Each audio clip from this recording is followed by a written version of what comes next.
এখনও শতকরা 50% লোক জানেন না যে তার ডায়াবেটিস আছে, উনি ডায়াবেটিসে আক্রান্ত।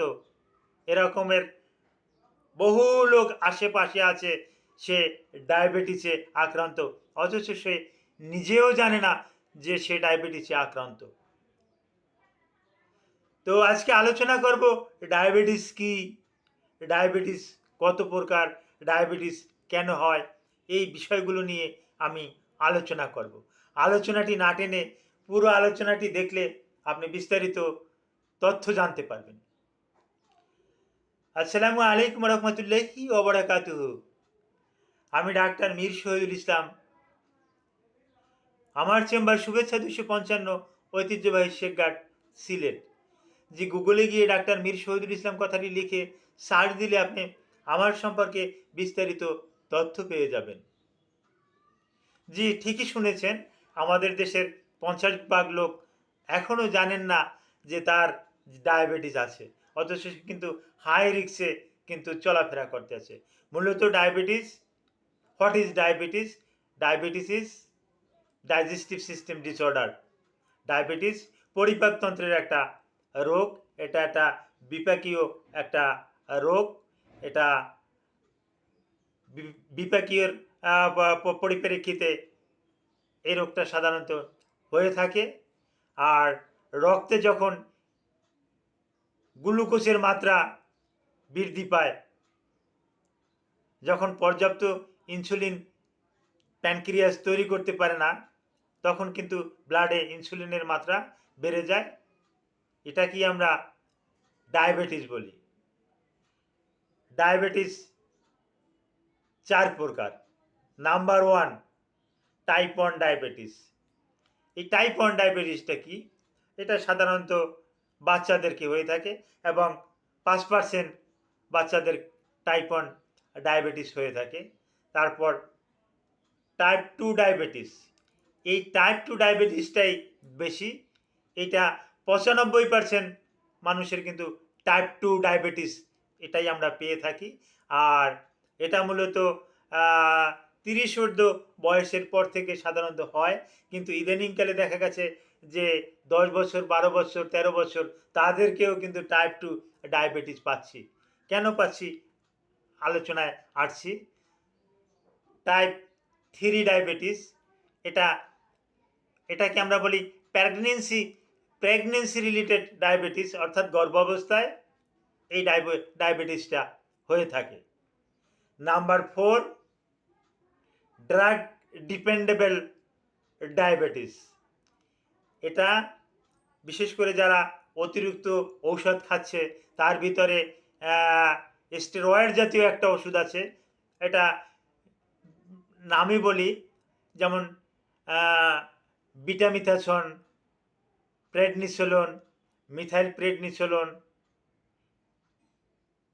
ডেক্সামেথাসন, সোডিয়াম ইত্যাদি ওষুধ যারা মাত্রাতিরিক্ত খেয়ে থাকে, আমরা রোগীদেরকে স্টেরয়েড দিয়ে থাকি, কিন্তু একটা নির্দিষ্ট মাত্রায় দিয়ে থাকি। মাত্রাটায় খাওয়ার পরেও তারপরে দেখা যাচ্ছে যে সে মনে করে যে না, এটা খাওয়ার ফলে তো আমি ভালো হয়েছিলাম, আবার তো আমার অ্যাজমা বাইরে গেছে, আমার তো স্কিনের রোগটা আবার বাইরে গেছে, আমার তো অন্যান্য সমস্যাগুলো দেখা গেছে, শরীরের ব্যথা ট্যাথা আবার বেড়ে গেছে, তাহলে আমি আবার এই স্টেরয়েডটাই খাই। এই স্টেরয়েডটা দীর্ঘদিন খাওয়ার পরিপ্রেক্ষিতে এই স্টেরয়েডের যেটা পার্শ্ব প্রতিক্রিয়া, স্টেরয়েডের পার্শ্ব প্রতিক্রিয়ার পরিপ্রেক্ষিতে কিন্তু আবার এই ডায়াবেটিস কিন্তু হওয়ার একটা চান্স থাকে। তারপর বংশগত কিন্তু ডায়াবেটিস, এটা কিন্তু একটা গুরুত্বপূর্ণ বিষয়।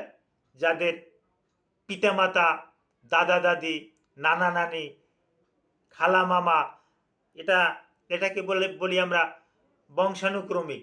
এই বংশানুক্রমিক যাদের ডায়াবেটিস আছে, তাদের কিন্তু ডায়াবেটিস হওয়ার একটা বড় ধরনের একটা চান্স থেকে যায়, এবং পেয়েও যাই আমরা। আর পাওয়ার পরিপ্রেক্ষিতেই বলি এটা কিন্তু বংশগত। আর এই ডায়াবেটিস হলে কিন্তু অনেক অনেক জটিলতা দেখা যায়। এটা কিন্তু সম্পূর্ণরূপে নিয়ন্ত্রণযোগ্য। আপনি যদি একটু হাঁটাহাঁটি করেন, একটু ব্যায়াম করেন, খাবার দাবার যদি স্বাভাবিক মাত্রায় খান, তাহলে কিন্তু ডায়াবেটিস আপনার নিয়ন্ত্রণে থাকবে। আপনাকে ডায়াবেটিস কিন্তু আক্রান্ত করতে পারবে না। কিন্তু আমরা অনেকেই তো আগেই বলছি যে অনেকে জানেই না যে আমার ডায়াবেটিস হয়েছে। তো আপনি ৩০ ঊর্ধ্ব বয়স, আপনি ডায়াবেটিস একটু পরীক্ষা করে নিবেন, ফাস্টিং করে নেবেন, র‍্যান্ডম করে নেবেন।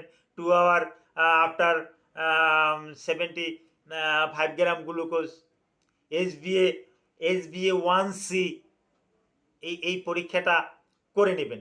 এই পরীক্ষাটা করে নিলে আপনি কনফার্ম হবেন। এটা কনফার্ম হওয়ার পর তারপর আসে আপনি ডায়েট কন্ট্রোল করবেন। ডায়েট কন্ট্রোল করলে নিয়ন্ত্রণে থাকবে। ইদানিংকালে দেখা যায় ইয়ং জেনারেশন মুটিয়ে যায়, অনেক মোটা হয়ে যায়, অবেসিটিয়ান। তারা খাবার-দাবারটা নিয়ন্ত্রণ করে না, বেশি, বেশি করে খায়। যার পরিপ্রেক্ষিতে তাদের কিন্তু ডায়াবেটিসটা কিন্তু বেশি, বেশি করে আমরা দেখতে পাই। আর এই ডায়াবেটিস হলে কিন্তু বড় ধরনের জটিলতা হয়। এই জটিলতার ভিতরে প্রধান জটিলতাই হলো যে কার্ডিয়াক ডিসঅর্ডার। হার্টে আপনার বড় ধরনের একটা সমস্যা হতে পারে। রেনাল ডিসঅর্ডার, কিডনিতে বড় ধরনের সমস্যা হতে পারে। ব্রেনের সমস্যা, স্ট্রোকের সমস্যা। এটা কিন্তু ডায়াবেটিস রোগীদের ৫ গুণ বেশি হওয়ার একটা চান্স থাকে। আমি আবার বলছি, হার্টের ঝুঁকি সাধারণভাবে যতটুকু হওয়ার না কথা, ডায়াবেটিস হলে ৫ গুণ বেশি বেড়ে যায়। কিডনির সমস্যা, কিডনি ফেইলিউর যতটা হওয়ার না কথা, এই ডায়াবেটিস থাকলে তার ৫ গুণ বেশি হয়ে যায়। স্ট্রোকও কিন্তু এরকম ৫ গুণ বেশি হয়ে থাকে। আর একটা ঘটনা শুনলে আশ্চর্য হয়ে যাবেন। পুরুষ হোক, মহিলা হোক, হ্যাঁ? এরা কিন্তু ওই ইম্পোটেন্সিতে ভোগে। এদের কিন্তু যৌন ক্ষমতা কিন্তু একেবারে পুরোপুরি কিন্তু আস্তে, আস্তে করে হ্রাস পেয়ে যায়। তো ডায়াবেটিস সম্পর্কে আজকের মতন এতটুকুই। ডায়াবেটিস সম্পর্কে বিস্তারিত আরও যদি জানতে চান, ভিডিওর কমেন্ট বক্সে কমেন্ট করবেন, আমি জানিয়ে দেব। আর যাদের কাছে আমার নাম্বার আছে, এই ইউটিউবেও আমার নাম্বারটা দেওয়া আছে, তারা সরাসরি আমাকে হোয়াটসঅ্যাপে, ইমোতে আমাকে কল করলে ডায়াবেটিস সম্পর্কে জানিয়ে দেব। Thank you all.